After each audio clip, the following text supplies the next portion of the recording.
Olá, vamos dar início hoje ao nosso conteúdo de terminologia radiográfica.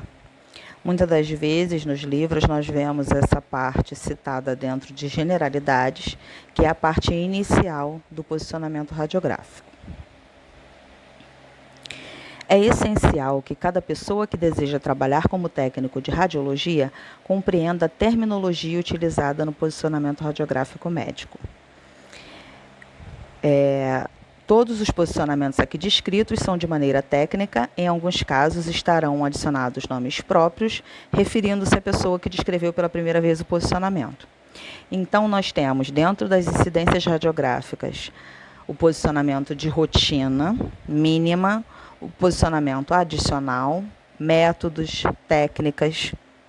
E muitas das vezes, esses métodos e essas técnicas recebem um nome do originário da ideia, o nome do primeiro a descrever aquele posicionamento, tá? Dando seu detalhe de angulações, incidências de raiz central e etc.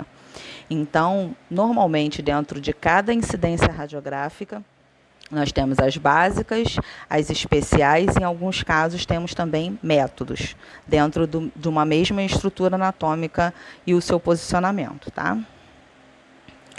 Começamos pela parte primordial e uma das partes mais importantes, que vai ser a parte que vai coligar a anatomia com o posicionamento. Eles vão andar juntos do início ao fim. Então, vamos lembrar aí um pouquinho da posição anatômica, né? Em pé, braços abduzidos, palmas das mãos voltadas para frente, pés retos para frente e olhar para o horizonte. A posição anatômica, ela vai demarcar de forma inicial todas as incidências radiográficas, independente de serem extremidades ou axial ou eixo central, tá? Por quê? Quando nós temos visualizados aí, por exemplo, palmas das mãos voltadas para frente, nós temos a posição anatômica padrão, palmas das mãos voltadas para frente. Quando nós vamos fazer, por exemplo, um posicionamento da mão, ela é justamente um dos exemplos em que a incidência é realizada fora da posição anatômica. A incidência da mão é realizada com a palma da mão voltada para baixo, ou seja, fora da posição padrão anatômica. Porque dessa forma o paciente tem mais conforto durante a realização da incidência e automaticamente você consegue uma imobilização mais eficiente do paciente. Porque dependendo do posicionamento, o paciente se sente desconfortável, ele vai ter mais facilidade para se mexer. Então, é por isso que a gente precisa ter a noção do posicionamento anatômico padrão, para que a partir daí a gente saiba que estamos fazendo o posicionamento de forma correta, tá? A posição anatômica sempre será usada como ponto de partida para todo e qualquer posicionamento radiológico. Ao referir-se a uma parte do corpo em relação a outra, devemos pensar no paciente estando em posição anatômica. Novamente, vamos ter a posição anatômica como referência. Por exemplo, aquela preocupação que basicamente todos nós temos em relação ao posicionamento, que é o numerador. Ele vai estar do lado direito do paciente. Então, a nossa referência é o lado direito do paciente. Mas quando nós estamos fazendo o posicionamento, muitas das vezes nós estamos posicionados de frente para o paciente. Então, o nosso lado direito é um e o lado direito do paciente é outro. Por isso é que a nossa referência é o lado direito do paciente, ponto. Não é só o lado direito. Porque se for só o lado direito, e eu estiver posicionado de forma diferente do paciente, esse numerador automaticamente vai ser colocado do lado errado. Então, a gente tem que estar muito atento em relação a isso. É o lado direito do paciente. Ao examinarmos radiografias, devemos colocá-la de forma que a parte radiografada do paciente esteja de frente para o observador na posição anatômica. Então, é por isso que sempre fica aquele dilema, né? Por exemplo, quando a gente faz uma radiografia de tórax. A radiografia de tórax é realizada em PA, em póstero anterior, região das costas do paciente, região posterior do paciente, voltada para a nossa frente. A gente está de frente para o paciente que está de costas. Quando a gente visualiza essa radiografia, a gente vira o paciente de frente para a gente. Então, tem até uma frasezinha dita há muito tempo, que quando a gente visualiza a radiografia, o numerador está ao lado esquerdo do observador. Então, a gente brinca, é na direita de quem faz e na esquerda de quem vê. Por quê? Porque a gente vai virar o paciente de frente para a gente. A gente vai rotacionar esse numerador para o outro lado, tá? Radiografia é um filme de raio-x contendo uma imagem processada de uma parte anatômica de um paciente, produzido pela ação do raio-x sobre o filme. Então, a gente tem a imagem latente, que é uma imagem antes do processo de revelação, e a imagem definitiva, que é a imagem após o processo de revelação. Quando a gente tem um processo digital, que a gente corta o processo molhado de revelação, a gente faz a leitura da imagem através de um processo digital, a gente tem a imagem processada de uma parte anatômica. A finalização vai ser a mesma, que vai ser uma imagem radiográfica do paciente. Mas a gente vai ter um diferencial quando a gente faz o processo analógico, que é o processo em que a gente tem a revelação química, ou o processo digital, que esse cassete vai passar pela leitura dentro do processador de imagens digitais. Observação. Apesar de usarmos o termo filme de raio-x como radiografia, devemos saber que o filme de raio-x refere-se ao pedaço físico de material sobre o qual a imagem radiográfica será exposta. O termo radiografia inclui o filme e a imagem contida nele. Procedimentos radiológicos simplificados. É literalmente o passo a passo básico de uma realização de um exame radiográfico. Alinhamento do raio central e da parte do corpo a ser radiografada.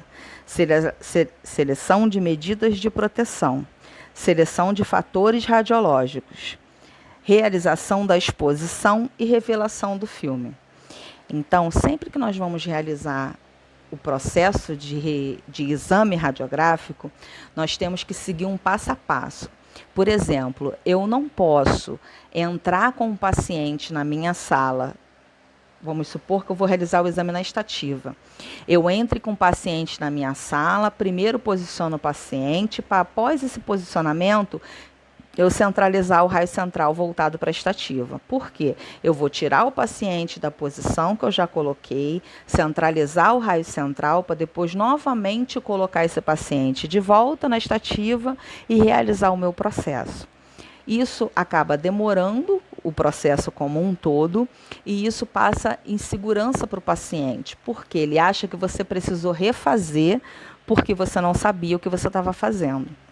Então, antes de chamar o paciente, vou fazer o exame na estativa, vou fazer um raio-x de tórax, vou usar a estativa.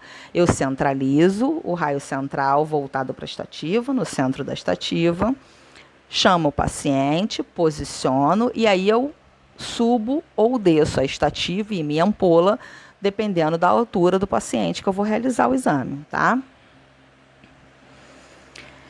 Seleção das medidas de proteção. Um exemplo bem comum, que é uma coisa que acontece bastante. O paciente adulto está com acompanhante e o acompanhante não quer aguardar lá fora. Sempre fica aquela dúvida.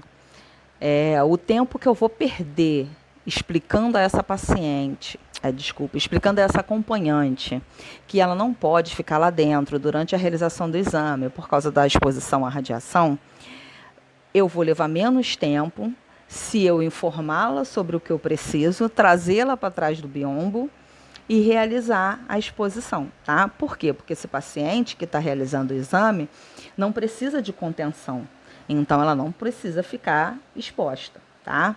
Num caso de uma criança pequena em que eu preciso que a mãe me ajude a posicionar e a imobilizar, eu vou ceder a ela um avental plumbífero, vou explicá-la como ela precisa proceder em relação a isso, tá? Nós temos a situação em que a criança vai estar chorando, vamos ter diversas situações. Às vezes a criança está febril, está com o corpo molinho, então eu vou instruir essa mãe como eu preciso que ela contenha o paciente, vou explicar para ela da importância dessa contenção ser feita de forma efetiva, porque a gente sabe que a mãe sempre vai segurar um pouquinho mais frouxinho para não machucar, mas a gente precisa que ela realmente contenha, principalmente quando a criança está em choro exagerado, tá?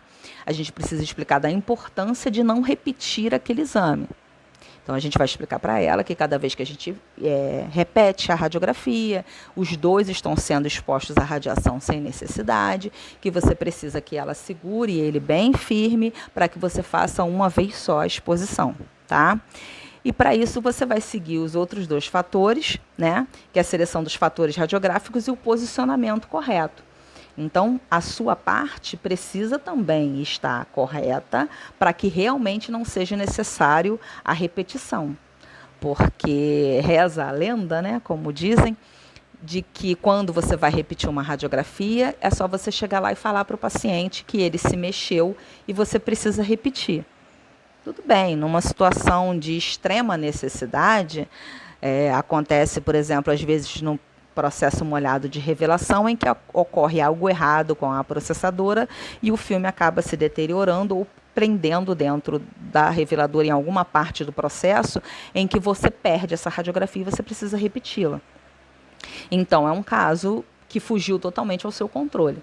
Mas não esse tipo de situação ser uma rotina, né, uma coisa comum dentro do seu serviço, em que você está errando em técnica radiográfica ou posicionamento e você está sempre culpando o paciente de movimento para que você possa repetir. O ideal é que você tenha controle sobre o que você está fazendo para que essa repetição não exista, porque o paciente está sendo exposto à radiação, tá? Planos de cortes e linha do corpo. Nós temos o plano médio sagital, que divide o corpo em partes direitas e esquerda. Então, nós temos o plano médio que divide o corpo em 2 metades iguais, direita e esquerda. Nós temos o plano médio coronal, que divide o corpo em partes anterior e posterior. Nós temos o plano horizontal, axial ou transversal, que divide o corpo em partes superior e inferior. Temos o corte longitudinal, que são cortes paralelos, feitos aos planos sagital e coronal no sentido anatômico. E temos os cortes transversais ou axiais. São cortes feitos em qualquer ponto do eixo longitudinal.